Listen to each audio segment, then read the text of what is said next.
falando com vocês, gostaria de lembrar que existe o Clube Amigos da Boa Nova.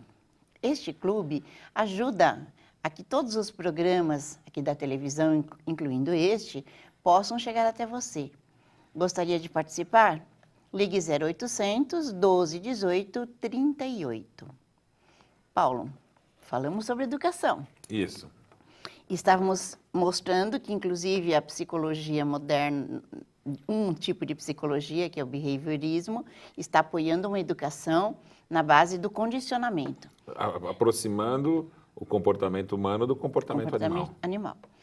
E então, mas o espiritismo tem propostas diferentes. Exatamente.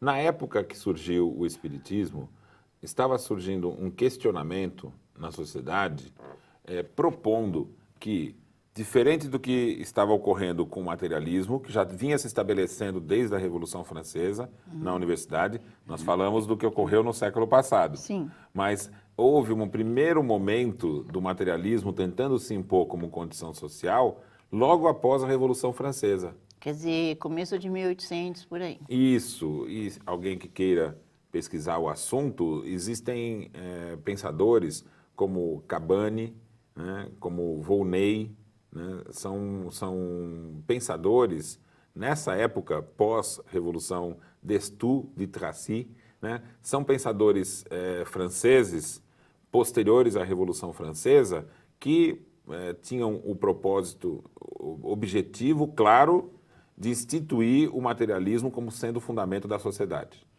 A gente até entende porque havia já um empenho de separar a igreja de Estado. Isso acontece na Revolução. E é claro que a igreja se impôs de uma forma autoritária durante tantos séculos, e ela mesmo, por essa atitude, abriu espaço para uma reação contrária que fosse tão radical quanto eles foram. Isso. Então o materialismo ele surgiu num posicionamento radical em virtude do tempo prolongado que a igreja tentou impor os seus dogmas. Isso. Mas, por volta de 1830, depois da Revolução Francesa, e vemos que já estamos nos aproximando de Kardec, que vai publicar em 1857, né?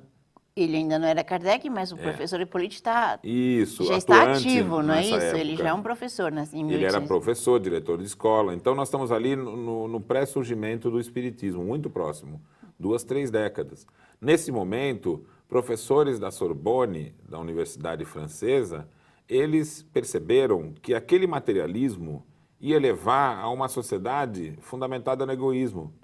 O indivíduo buscar os valores por si mesmo numa competição que destruiria a sociedade. Sim. Então eles viam que tanto mal havia ocorrido quando a igreja impôs dogmas, como também o próprio materialismo era um novo problema, um novo equívoco, um novo caminho sem solução. Sim.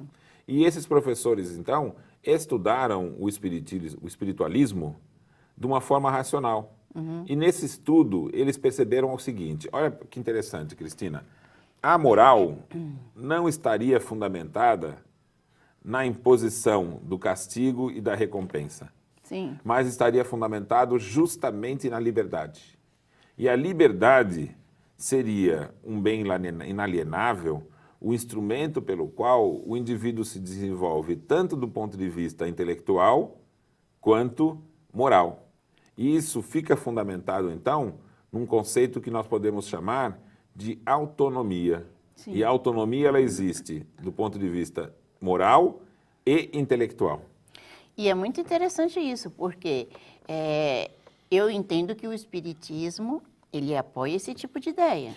Quando o espiritismo surgiu, e é isso que nós vamos demonstrar em detalhes, eu até remeto àqueles que estão nos acompanhando, que encontrem neste livro, Revolução Espírita, a teoria esquecida de Allan Kardec, os fundamentos, né?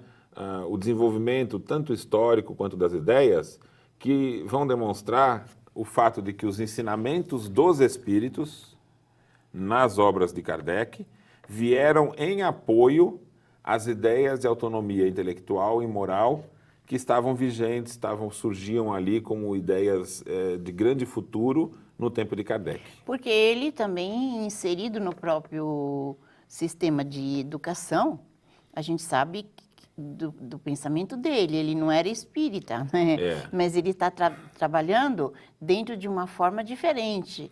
A gente sabe que ele apoiava o estudo para as mulheres e uma porção de coisas que não eram diz isso o total. ele enquanto professor e diretor de escola. Sim. Tanto que quando ele chegou na França, em Paris, ele vinha trazendo da educação que ele recebeu na Suíça, com o professor Pestalozzi, uma educação fundamentada nas ideias de Rousseau, né, que nós já vimos em outro programa, que trazia as bases. Então, percebe como as coisas vão se fechando? Então, né? O Rousseau estabelece ideias de liberdade, a moral natural, né, a religião natural, a moral autônoma, a autonomia do indivíduo na busca do conhecimento, tudo isso ele vai propor, inclusive no livro dele, Emílio.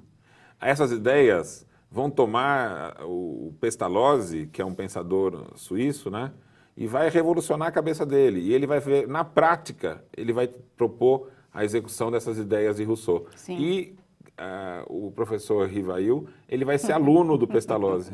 E vai para Paris para instituir escolas baseadas nos métodos no mesmo sistema. Aí o que acontece? Na França, ele vai ver surgir o espiritualismo, o estudo da moral e das ideias de autonomia nas escolas, e a partir de 50, conhecendo os fenômenos espíritas, ele vai dialogar com os espíritos e eles vão fazer ali a cereja do bolo, né?